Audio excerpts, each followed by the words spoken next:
अरेर थाना अंतर्गत दो कुख्यात अपराधियों की गिरफ्तारी हुई है। इनके पास से 2 देसी पिस्टल, 3 जिंदा कारतूस, करीब 1 किलो से ऊपर गांजा, 3 मोबाइल और 1 मोटरसाइकिल मिली है। देखिए, आज से करीब 1 महीने पहले अरेर थाना अंतर्गत एक राहुल नाम के आदमी की हत्या हुई थी। उसको गोली मारी गई थी और सुबह सुबह बॉडी नहर के किनारे मिली थी। तो उसकी इन्वेस्टिगेशन के लिए एसडीपीओ मधुबनी, एसडीपीओ बेनीपट्टी के नेतृत्व में, अमित कुमार के नेतृत्व में एक विशेष टीम गठित की गई थी, जिसमें टेक्निकल सेल, एसएचओ अरेर, सीआई बेनीपट्टी, एसएचओ बेनीपट्टी काफी अधिकारी थे। और ये टीम लगातार पिछले 1 महीने से अपना काम कर रही थी और इसकी इन्वेस्टिगेशन करके कल सक्सेसफुली इन 2 लोगों को अरेस्ट किया गया है। दोनों ने पूछताछ में अपना अपराध स्वीकार किया है। एक का नाम है श्रवण कुमार यादव, ये झोजी अरेर का रहने वाला है। एक का नाम है आदित्य कुमार झा, ये सकरी का रहने वाला है। देखिए, इसमें पता ये चला है कि ये दोनों आदमी जो अरेस्ट हुए हैं, ये दोनों पहले राहुल के ही गैंग के मेंबर थे।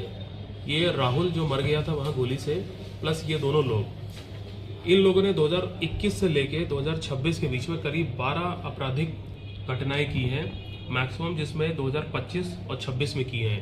ये लोग बाइट को लूटना और छीनने का मेनता काम करते थे। शाम के समय कोई भी व्यक्ति को कट्टा दिखा करके बाइक छीन लेना, पैसा छीन लेना, ये इनका मुख्य काम था। और इससे इन लोगों ने काफी पैसा अर्जित किया। लेकिन उस पैसे की जो बंदर बांट है, उसमें इनका कुछ विवाद हो गया अपने गैंग के लीडर राहुल से। और इन दोनों लड़कों ने राहुल का ही हथियार इस्तेमाल करके, जब वो रात को सो रहा था, उसको सुबह सुबह गोली मार दी और नहर के बगल में जाके लाश फेंक दी। क्योंकि जैसा कि इनका कहना है कि यदि ये नहीं मारते तो वो उसको मार देता।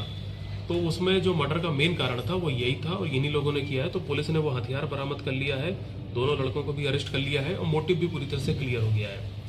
मैं आपको यहाँ ये बताना चाहूंगा कि आज से करीब 2 महीने पहले टाउन थाना क्षेत्र में एक लड़का था राम बाबू सदाय। उसकी जो अरेर वाले केस में मृतक था राहुल, उसने चाकू मार के हत्या कर दी थी। तो उस केस में जो मेन अभियुक्त था राहुल, उसकी तो मृत्यु हो गई गोली से 1 महीने पहले। लेकिन उसमें ये जो मेन लड़का है आदित्य कुमार झा, जो आज अरेस्ट हुआ, ये भी उसमें शामिल था। तो उस मर्डर केस का भी खुलासा हो गया है, अरेर वाले मर्डर केस का भी खुलासा हो गया पूरी तरीके से। और 2026 में हमारे विभिन्न थाना क्षेत्रों में करीब 5 से 6 जो लूट की घटनाएं दर्ज हुई थी, उसमें भी यही गैंग था। तो उसका भी पूरी तरह से खुलासा हो गया है।